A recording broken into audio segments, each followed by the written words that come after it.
Welcome to On the Clock with Krysten Peek. I'm Krysten Peek, NBA draft analyst for Yahoo Sports. The first round of the 2024 NBA draft has just concluded, and joining me to recap everything that happened is Lamar Hurd, Portland Trailblazer TV analyst, the starting point guard for Oregon State from 2002 to 2006. Okay. I didn't know we was going to the bio like that, KP. And Tom Haberstroh. Did not play for Oregon State for 4 years. Yeah. Portland Trailblazers broadcast statistical analysis, Mr. Stats, formerly at ESPN, currently covers the NBA for Yahoo Sports as a contributor as well as his Substack, Tom the Finder. Okay, you guys, big night. What I like to call my Super Bowl, my Christmas, my graduation. I loved it. I loved everything about it. Let's get into it with the three biggest surprises of the first night of the 2024 NBA draft. All right. First, number one surprise. I feel like you guys know where I'm going with this. Yeah, you want me to lay it out for you, KP? Please lay it out for me. Zach Edey, Okay. number 9 to the Memphis Grizzlies. Correct. Now, that was a surprise to you. Why? I'll tell you why.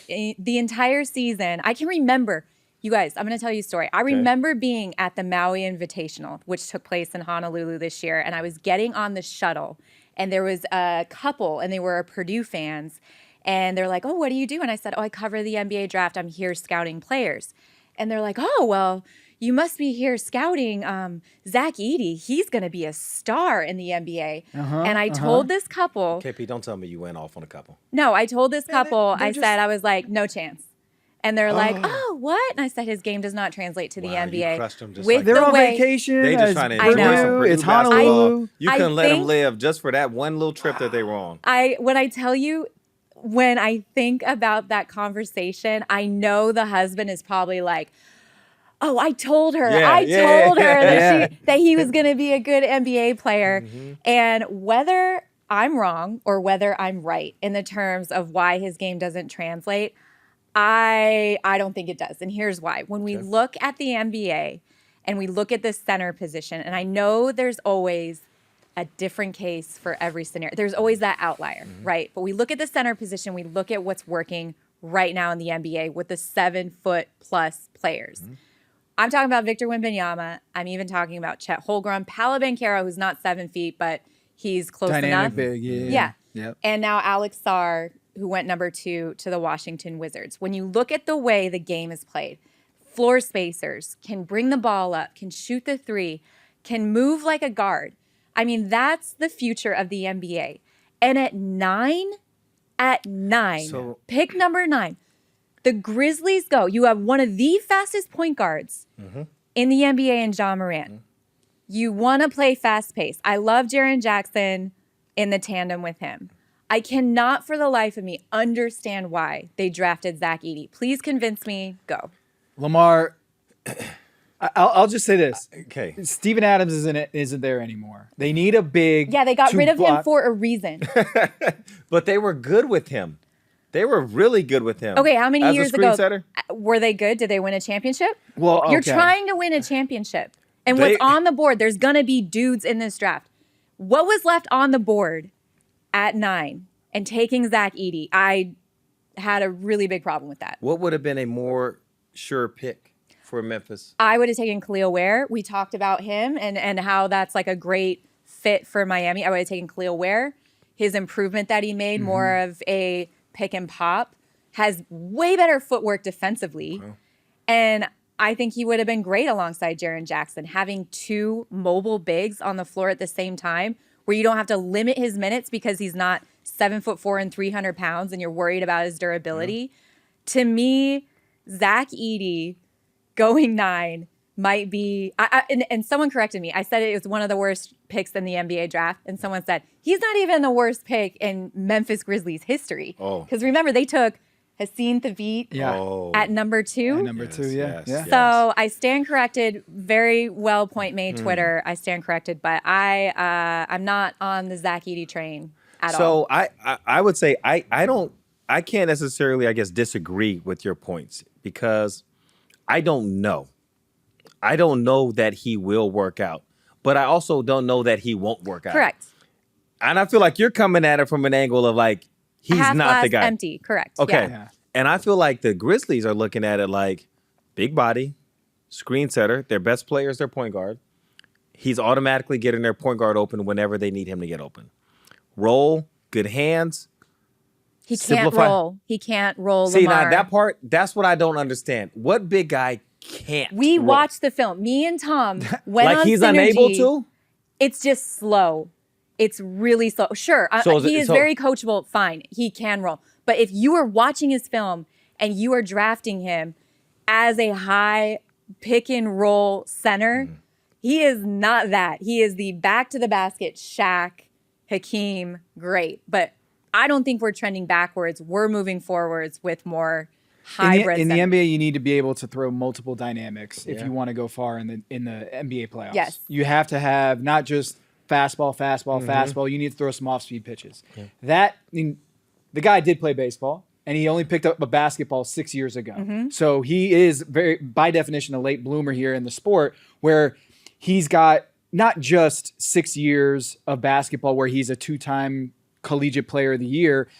He is built as this throwback big, right? In a league that is trying to get faster, three-point shooting, they have that in Jaren Jackson Jr. If they want to go to the modern day five Faster, spread out big, four, small they've got ball that in lineup. Jaren Jackson Jr., former defensive player of the year who can shoot and can, run the ball up the floor. What they don't have is a monster big that they can help get buckets in the half court. Yeah. When things slow down, he might be in a couple years a go-to guy on the post that right now he's not there, right? Yeah. He's not there because he's. I see the vision. I see them. Because to me, it tests your player development staff. Like, so even if he can't roll right now or isn't good at it, why? Why is that the case? Is it certain rolls? Is it when he rolls, opens up right foot first, left foot second? Is that a bad side for him, whereas the other side might be different?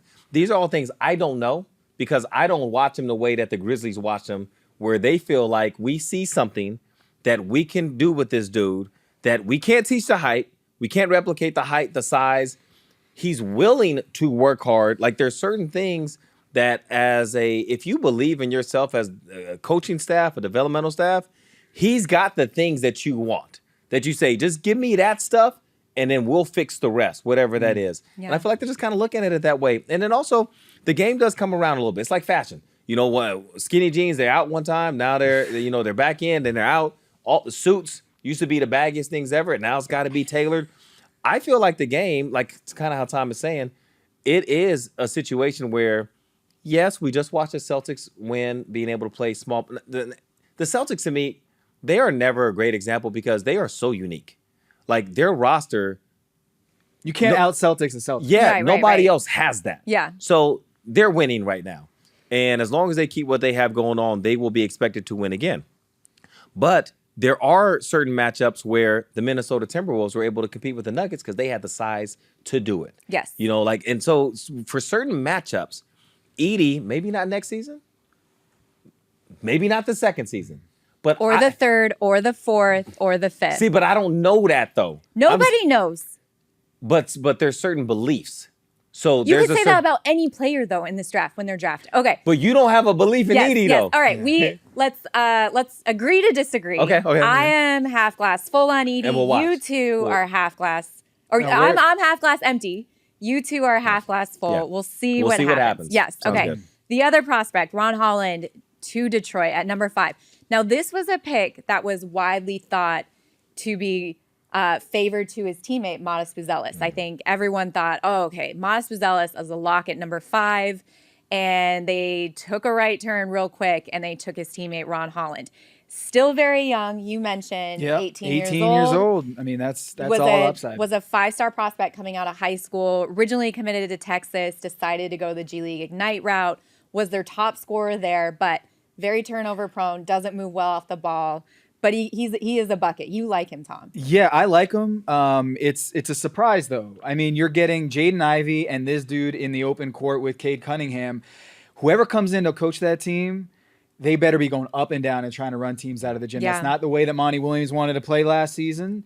And Trajan Langdon coming from the New Orleans Pelicans, like they don't have a Zion Williamson right now on this roster, but they do have athleticism in Ron Holland. He's also got a 6'11" wingspan, very long. He's out of control at times, like he gets after it. But to me, this is a long-term project for the Detroit Pistons and the fans who watched a 28-game losing streak this year. They don't want to wait any longer. That's where I was going, Stro. A team loses 28 games consecutively.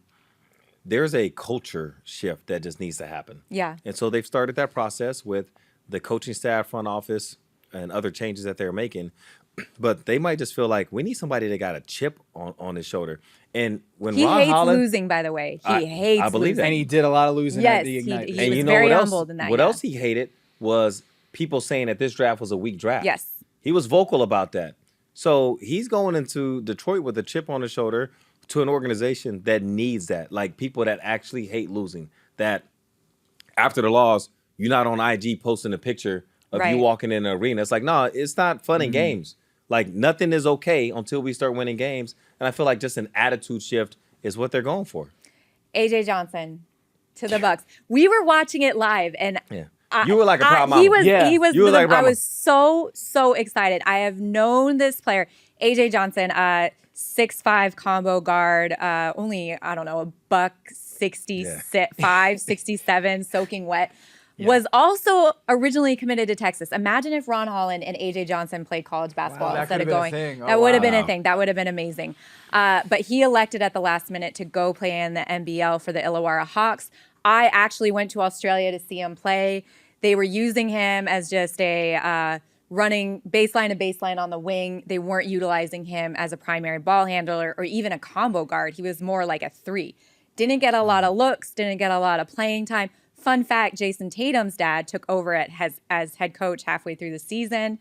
Justin Tatum, so he was getting more touches, more playing time, but was so much better in practice. And this is a guy who has been in the gym with Jalen Green, Houston Rockets guard, since he was in 8th grade. So you're starting to see similarities, similar mannerisms.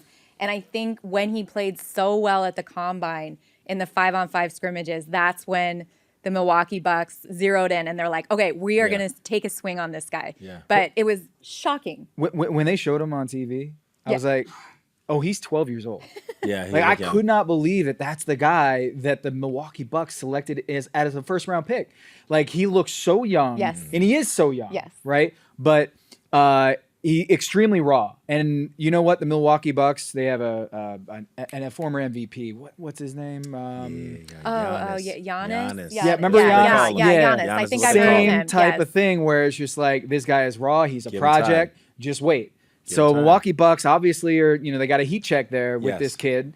But he was swimming in his jacket. I mean, he was tiny out there. And I just feel like, could they have gotten him in the second round if they traded down?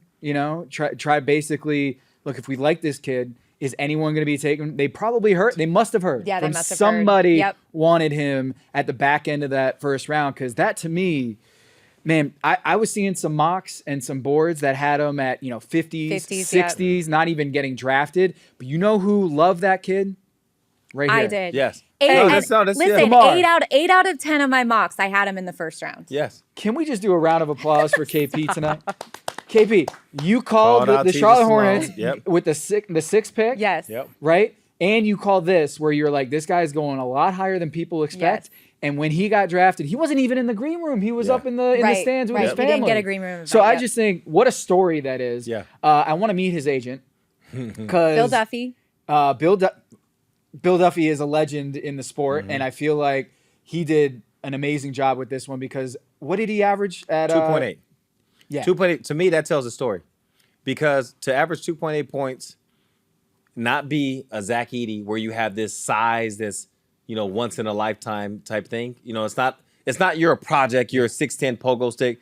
This is a 6'6" guy averaging 2.8 points. You're not supposed to get drafted in the first round. No. Unless basketball people Yep. saw him and saw the basketball ability and said, we're not worried about the 2.8. That don't mean nothing to us because we know what you're capable of. So to me, that told the whole story. All right, moving on. Narratives. I remember we started the draft and I said, this is going to be complete chaos. There's going to be trades. No one knows what's going to happen. It was pretty chalk, the first 4 picks. It kind of fell in order. We had Alex Sarr, who said, I'm not working out for Atlanta Hawks. I don't want anything to do with you guys. Okay, fine. We'll take Risacher. Yeah. Then he fell to 2, went to the Wizards. 3, Reed Sheppard, your favorite guy ever. That's my guy. And then Stephon Castle, anchoring the defense with Wembanyama. And then we got kind of like just a shock in Ron Holland that we just talked about. But yeah, still pretty chalk. And we have to talk about the Wemby wave with the phrase that I'm, going to coin. And when you guys look at the French prospects that were taken, there were 4 in the first round. What stands out to you the most about the talent coming up? Projects. They're young. The thing about Victor Wembanyama is he's such a magnetic personality too. And these kids were watching Tony Parker and Nick Batum, who's still in the league, by the way. It's so impressive to see that he's still kicking it in the league. But they're all growing up watching, Tony Parker do his thing for the San Antonio Spurs, and now Victor Wembanyama's on the Spurs, and they're going to be in the same NBA with those guys. Yes. And it's just really cool to see. And I'm fired up, not just for these Frenchmen in the draft, also for the Summer Olympics. Just the fact that we're going to be able to watch the Wemby wave in action. All the Frenchmen are looking at the league and saying, like, it's our time now. Yes. Yeah. It is our time. And Risacher, I'm not the biggest fan of Risacher. Yeah. I have my questions in terms of his ability to stretch the floor reliably, because we've seen him shoot much better this season than he did previously. 30% from downtown last year and 70% from the free throw line in each of the last 2 years. I don't know how real the three-point shooting is. I see him more of a Kyle Kuzma, Trevor Ariza type. But then you look at just like how much energy is around French basketball right now. It's hard to argue that they didn't steal the show. Yeah. The NBA wants to be a global game. It has been an ever-evolving one. And this French wave, the Wemby wave, is only adding to that. Where now other countries see, well, okay, France did it. Yeah. So now what other countries, who has the next Wemby or the next generational talent that then inspires the guys behind that person? I think it just really shows that the NBA is doing what it set out to do, and it's gonna be a real challenge for the U.S.-born players to feel like they're still the top dogs, because they'll say they are. They want to, and at every level, they want to feel this way: high school, college, into the NBA. Yeah. But it is clear what the international talent is doing. Look at the last MVPs. Yes. Fun fact. Yeah. NBA MVPs for the last 6 seasons were all international prospects, which is crazy. I think the first team All-NBA team were all international players except for Jason Tatum this year. Wow. Is the only American-born All-NBA first team. So when you look at Atlanta, number 1, Zaccharie Risacher, Washington, Alex Sarr, number 6, Charlotte, Tijan Salon, and then also Paco Mdatier, 25. And they're all from France. And guess what, guys? It's not ending anytime soon. Next year, Nolan Traore. Saturday, I leave for Istanbul to go watch the FIBA U17 World Cup. They have a 15-year-old there playing up who's already signed with Wembanyama's agent, Buna Njai, and his name's Nathan Solomon. So he's the next one up. He's why everyone's flocking to Istanbul. But we have to talk about another international guy. Wait, can I get in your check baggage? She just dropped that everyone's going to Istanbul except for us, no, we not. I mean that is crazy. 15 years old. That's 15. 15. He's already. What's his position? He's a wing. He's 6'8" at 15 already. He's good. Really smooth jumper. Man. Nikola Topic. Yeah. Anytime Sam Presti does anything, draft grade all automatic A plus. Anytime. He has the vision. He has the rebuild vision. Nikola Topic going number 12 to Oklahoma City. They did it once before with Chet Holmgren, letting him sit through a season and really come back full strength from his injury, watch a lot of film, get into the system, learn the OKC culture. They're going to have to do that again with Nikola Topic, who, by the way, has been called the Serbian Josh Giddey. So they trade Josh Giddey to Chicago, and then they draft the Serbian version of Josh Giddey. Top 5 talent projected all season long. Were you surprised at all at that pick? I'm surprised that he fell that far. But OKC has shown with their medical staff, Chet Holmgren missed the entire year last year, and he didn't miss a single game this year. Think about that. Yeah. Think about that. It's kind of like, Brooke Lopez, how he always had foot problems, and then he's become a beacon of durability at the latter stages of his career. OKC does that continually, where they get these guys who have, red flags on their medicals or whatever, and then suddenly they're playing all 82. So the fact that he was able to fall to OKC just seems like it's unfair. Because Sam Presti's been running laps around the league, just how well he does at the draft. Yeah. Talk about Russell Westbrook and Kevin Durant and then Serge Ibaka, James Harden, like back to back to back to back. He's doing it again. Yeah. He's doing it again. And I kind of feel like every year we do this where it's like, Jesse Pinkman in Breaking Bad, where it's like, we can't let him get away with this. Like the Thunder are doing it again, where a guy that if he didn't have the ACL partial tear, I feel like he would be a candidate to go number 1, and they just got him outside the top 10. Yeah, I really like his game. He seems so smooth. To me, he's the best player in this draft, or as good as anyone else in the pick and roll and making reads. Don't know how well he consistently shoots it yet behind the screen, but it kind of reminds me of SGA in a way, Shai Gilgeous-Alexander, where Shai Gilgeous-Alexander, his knock coming in was his jump shot. Can he develop a consistent jump shot? And he's gotten better and better over the course of time. And he's become a player that's so smooth and so sly that even when people know he wants to drive, he still gets to his spots. And I feel like Topic can do the same thing to a certain degree. Now, that's not to say he'll be an MVP candidate, finish number 2 like Shai Gilgeous-Alexander did. But I feel like it allows OKC to continue playing the way they want to play. Yes. So when both of those guys are on the floor, whether it's together or one's in for instead of the other, they can still have a similar level of effectiveness no matter which one is in. Sam Presti, man, mastermind. At it again. Yes. Okay, steals of the night. Tom, let's start with you. I love Devin Carter so much. I can't believe the Sacramento Kings were able to get him at 13. I really can't. Devin Carter could have been a top 5 pick in my book. I think he was probably at number 5. If the Pistons got him, I would have loved that pick. He slid to number 13. He's got a huge wingspan. He had 9 rebounds per 36 minutes from a 6'2" guy at Providence, where he's improving every single year. Yes. He's the son of Anthony Carter, longtime NBA player. This is a steal for the Sacramento Kings, and they needed to get better defensively. The Sacramento Kings are fine offensively. They needed to get better defensively, and they got probably the best perimeter defender, proven perimeter defender in the draft in Devin Carter. And look, I've written about it before. Second-generation players in the NBA overachieve all the time. Yes. You look at Devin Booker, Domantas Sabonis, a guy named Steph Curry. All these guys in second-generation NBA players, they do much better than expected, and I think the next one on the list is Devin Carter. Yeah. Lamar, who's your guy? Dalton Knecht. The fact that I did not expect him to go out of the top 10. I don't know if you guys did. No. Yeah. Buckets. I wouldn't expect that. Yeah. And the Lakers got exactly what they needed and didn't have to give up like size. So they wanted shooting. They didn't have to go and get a small guard. They wanted, versatility, switchability. They got that with a guy who you're not giving up on one side of the floor. Offensively, he can play off of LeBron and AD, which you have to be able to do. You're not going to be the initiator a lot of times when it matters in meaningful minutes.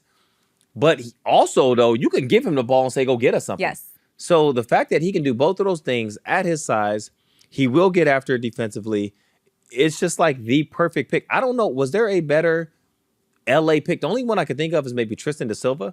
I thought it would have been good if he had gone to the Lakers. Yep. But the fact they got Knecht, that is. And he could play right now. Yes. You're not giving up. You're not sacrificing timeline, position, nothing. Do you think that they smartened up after last year's pick, kind of drafting more of a project in Jalen Hood-Schifino and leaving Jaime Jaquez on the table? So when you're presented with that same sort of scenario, you go ahead and you draft that 4 or 5 year player that is ready to go. I mean, I bet JJ Redick's already like pulling all-nighters. Like I can't wait to coach this kid. Yeah. I think when you talk about the Lakers, you want to have a guy that can like LeBron, believe it or not, is not going to play forever. So if you're going to draft here and draft a guy that you want to play with LeBron James, Knecht is the dude. And so when he kept falling, I was like, oh, the Lakers are going to get him. The Lakers are going to get him. And JJ Redick, AD, LeBron, they're all going to be doing backflips. Yes. My guy is not so much as, I mean, I guess he's a steal. And I think he is the guy in this NBA draft. I know you love Reed Sheppard. I love the player that was picked right after Reed Sheppard, Stephon Castle. Yeah.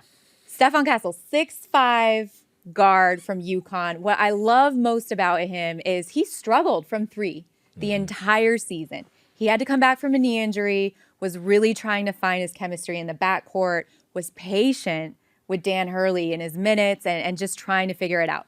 Then out of nowhere in the NCAA tournament, he just came alive, especially in the Final Four, the biggest stage in college basketball, especially in that game when they played Alabama.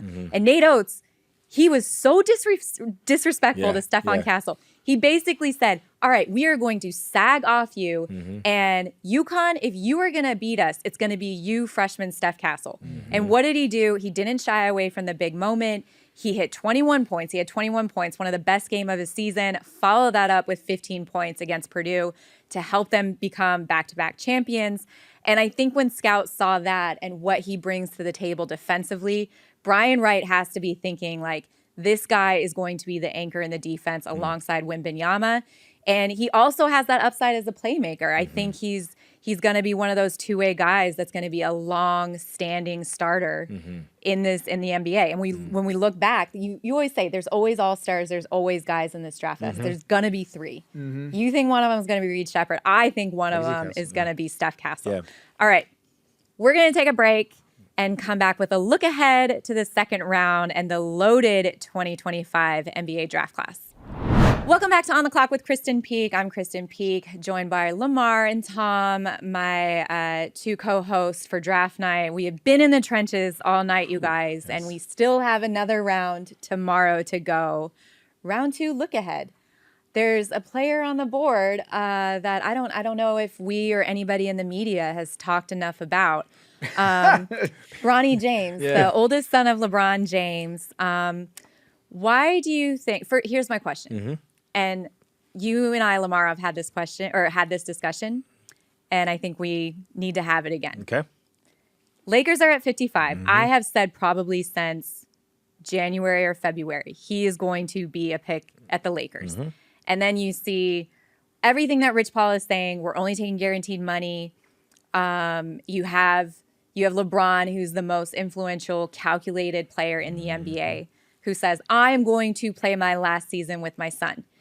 Their home is established here. LeBron has said, I like playing for the Lakers. I would love to finish my career with the Lakers, but his option's up in July. Okay? I think the sea is going to part, and every team is just going to say, okay, Lakers, you take him. You think otherwise. Why? I think it is possible to be otherwise. So I, like you guys, know the NBA to be a business. These owners, the team governors, they're making a ton of money. They're doing a great job running these organizations. Why, if I'm a team owner who is not concerned about clutch sports, I'm not. Now, mind you, I get the general manager might be saying, hey, I need y'all to stay out of this because I'm the one dealing with clutch and Rich Paul. So even though you guys want to try to maybe get Bronny before the Lakers and try to lure LeBron, as a general manager, I'm the one that has to deal with it. All it takes is one team owner to say, I don't care about all that. I want my arena full. I want the guy who's known as one of the top 2, 3, whatever your number is for him, players of all time. I am willing to do it. All it takes is one team to say, we just want to be the show. We have watched y'all talk about this young man who's a second-round pick for months. Oh, my gosh. What happens if we get him? Y'all going to be talking about us. We get LeBron. Oh, y'all talking about us the whole time. And there's some owners that like attention a little bit more than others. And I think would revel in the idea of taking Bronny James and luring LeBron James away from Los Angeles. It will be the NBA story, and I think it is a worthwhile roll of the dice for someone who's willing to do it. Okay. Biggest moment of the draft tonight that made me go, was the New York Knicks trading. See, Tom, There's no way. Tom, tell him. Tom, Trading back. Tom, what the Knicks do? They got the 51st pick. Wait, remind me again. Where did the Lakers pick? 55. 55. Oh, 55 minus We 50. know that LeBron James is a mountain climber, okay? He climbed the mountain of winning in Miami with Dwayne Wade. When everyone wanted them to lose, they won. He climbed that mountain. He went back home, You see the vision. climbed the mountain in Cleveland, brought them a championship.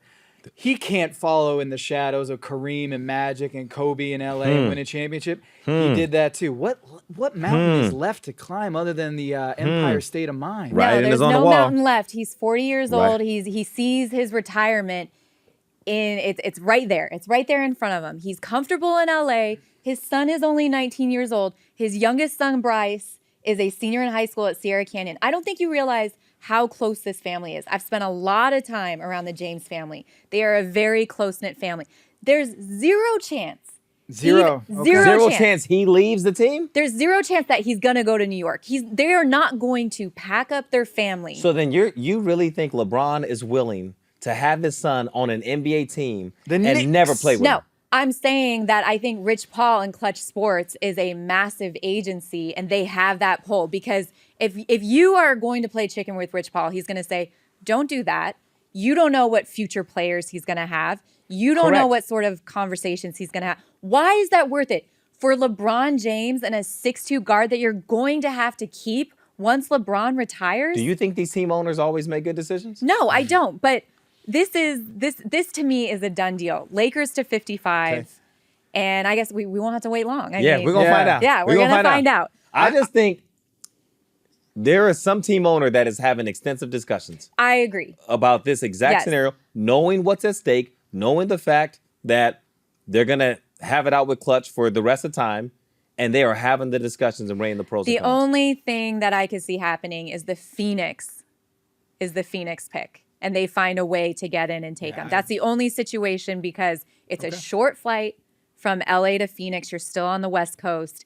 And when you have $1 billion, you can play taxi with private jets and go back and forth to Bryce's high school game at Sierra Canyon or whatever is happening. Okay, let's move on. Okay, all right. Other players left on the board. I'm going to run through the top 5 players, and then you guys tell me who's your favorite player and the most surprising that you're surprised that he's still there in the second day. Kyle Filipowski, Duke center. Tyler Kolek, Marquette point guard. Johnny Furphy, Kansas shooting guard. Cam Christie, the shooting guard out of Minnesota. Tyler Smith, the G League Ignite forward. Tom? I think it's Kolek. Kolek is a guy who led this draft class in assists per 36 minutes. Yep. He's a guy that Marquette continually churns out NBA players, overachieving NBA players. Where you talk about, you start with Jimmy Butler, right? D Wade, we knew he was going to be amazing when he came into the league. Wasn't necessarily an overachiever. But you look at Jay Crowder, you look at Sam Hauser, you look at Steve Novak, discount double check Steve Novak, who carved out an NBA career against a lot of odds. People didn't think of him as an NBA player, even though he could shoot the rock. Wes Matthews Jr. Didn't even get drafted out of Marquette. And they continually churn NBA players. And I'm surprised that Tyler Kolek, with the passing ability in today's NBA, that no one took him in the first round. And AJ got picked 23. I'm stunned that Tyler is still on the board. I think Tyler Smith for me, but also Furphy, Yeah. because he's a shooter. Yes. And everybody knows he's a shooter. And that's the number one skill right now that all NBA teams want. And he has size, kind of like we were talking about Dalton Knecht with the size he has in the skill set. Furphy and Knecht are different players, but the shooting aspect, he could play on any team as a shooter. So I thought he would have gone, especially KP, after you gave us that great intel of him turning down the NIL deal. Yes. That sounds like I'm only doing that if I'm going out in the first round. So him, and then Tyler Smith, I say him because to me, he just kind of has just an all-around game. Like, he just looks like an NBA player. The way he plays with the strength, the skill, reminds me of Thaddeus Young in certain respects. Played with the G League Ignite, so learning the NBA game already, being around Jason Hart and all the things that comes with that. Thought would serve him well and put him in a spot to be taken in that first round, but I would expect him to go rather early in the second round. I'm a little surprised Kyle Filipowski is still on the board, to be honest. This is a player who was projected in the lottery all season long, 7-footer, sophomore who elected to return to Duke after his freshman year, and he needed double hip surgery. He had double hip surgery. It actually made him, this is shocking because I've watched a ton of film on him. I think it actually made him more mobile. So, but at 19, double hip surgery, that's a little alarming. But they ran everything through Filipowski. Jeremy Roach and Kyle Filipowski ran the show at Duke. And so for him to elect to go back and improve his draft stock, and for him to be sitting there in the green room, him and Johnny Furphy were sitting there in the green room, and they had to leave, go home, and wait to hear their name tomorrow. That's gotta hurt. That's tough. That's gotta hurt. You had head coach John Shire there, like so happy that Jared McCain, is going to Philly, and then to sit there and not see your other guy taken in the first round. It was bad enough that they lost to NC State twice. And now these guys sit in the green room. I mean, that's tough. That's tough. But you know what? He'll make millions in the NBA, and he'll be okay. He is. I'm looking at the picks, and I think he is a lock. I can't see Utah. Right. I can't see Utah passing on him, especially in the backcourt. If they're going to keep Walker Kessler, I mean, that is just, it screams a Utah pick for me. I totally agree with that. That seems like a so great Tyler landing Kolek, spot. 31 to Toronto, probably. Maybe Kyle Filipowski second off the board at 32, and we'll see how everything shakes up. Okay. Friday morning is when I start the new draft cycle, the 2025 NBA draft. You guys, what are we looking forward to? I am so excited about I think she's this already draft. started it. The way she's... No, I did. I said to my editor on Friday, I said, I'm going to start doing the 2025 mock to give myself a break from this class because I've just done so much on this class. But you guys, when I tell you, next year's draft class is a monster, and it's a monster at the top. And there's a reason why. Right after Final Four, all of the scouts and executives, we all go to, after the Final Four, NBA scouts and executives, they go to the Nike Hoop Summit. And there's a reason why almost every NBA executive was there this year. There were hundreds of scouts, and it was buzzing. It was buzzing, and that was because of the talent on the floor. Who Cooper Flagg. Cooper Flagg is the Cooper? number one high school recruit coming out. 6'9" forward, point forward. So versatile, best rim protector, I think, in high school basketball. And he's going in there playing with Kaman Malawak, who is going to be he's going to have the control of the paint, right? So that's going to be the dynamic front court there. Okay. Ace Bailey going to Rutgers, playing alongside Dylan Harper. The two of them are the two highest recruits Rutgers has ever landed in the history. So that's a huge win for Rutgers. And when you look at those two and you look at the teams that are possibly positioning themselves in a favorable spot to land them, aka tanking, what stands out to you about next year's class? Do you think Cooper Flagg's going to be as good as Zach Edey? Stop it. I'm just saying. I'm sorry, I had to say it. Well, Cooper Flagg, think about Filipowski. He can't go back to Duke. He saw the writing on the wall with these two guys coming in at Duke. Reminds me of all the classes at Kentucky where they, are recruited over, You're like, hey, I might not have done well for my draft stock this year, but I can't go back to Kentucky with the next fleet of guys that Calipari's got bringing in. And so for Filipowski, the writing's on the wall. I got to stay in the draft. He doesn't have the first round pick. But he can't go back to Duke because these guys are coming in. So Cooper Flagg's, I think Brooklyn Nets, the reason why they traded Mikal Bridges trying to clear the way. to clear the lane for a Cooper Flagg because he is the real deal. And Ace Bailey, if it ends up being Ace Bailey for them, consolation. They're going to be great. There was 2 stretches of games in December where I saw Ace Bailey play, and he is a dynamite scorer. And he's one of those guys, he's a high-volume shooter. He's going to take 20 shots a game and just not care, right? But he makes a lot of them. And in back-to-back games at City of Palms, which is another event that NBA scouts can go to. So he did this in front of NBA scouts, some of them which were going back and forth between the G League Winners Showcase. He had 40 points and 10 rebounds and 7 assists in one game. And the very next game, he had 42 points. Sounds like Zach Edey numbers to me. Oh my God! Stop it! Stop it! These two players are like as different from this draft where you're drafting complementary pieces. Yeah. These are 2 cornerstone players. Mm-hmm. See, it's these kind of players that I hear about coming up where I never say the NBA has all the best players in the world. I say it's the best collection of players. Yeah. Because somewhere in various places, there are players that an NBA team, if they can take them now, like if an NBA team could have taken Cooper Flag tonight. 100%. Number one, plug and play, he's starting over somebody on somebody's roster. Mm-hmm. And so that's the exciting part about all this is getting the head start like you're doing on who is coming up next, who are these people. So you said at the top of that draft, it's going to be loaded. How's it looking midway through, late in that first round? It's doing great, and I'll tell you why. NIL has changed that because players who are looking at the draft, testing the waters, getting feedback. Oh well, we'd get you on a 2-way. I can go back to school and make $500,000 in NIL money. So when you think of that, the game is getting older, which means the talent is getting better because they're having time to develop. Are we still going to see probably 8, 10, 12 one-and-done prospects? Absolutely. But in terms of the meat of the draft next year, it's very similar to this. There's going to be a lot of value People in 2, 3, or 4-year players. Yeah. Yes. Okay. All right. Anything else to say before we close out, Tom? You want the last word? I love my son, Reed Sheppard.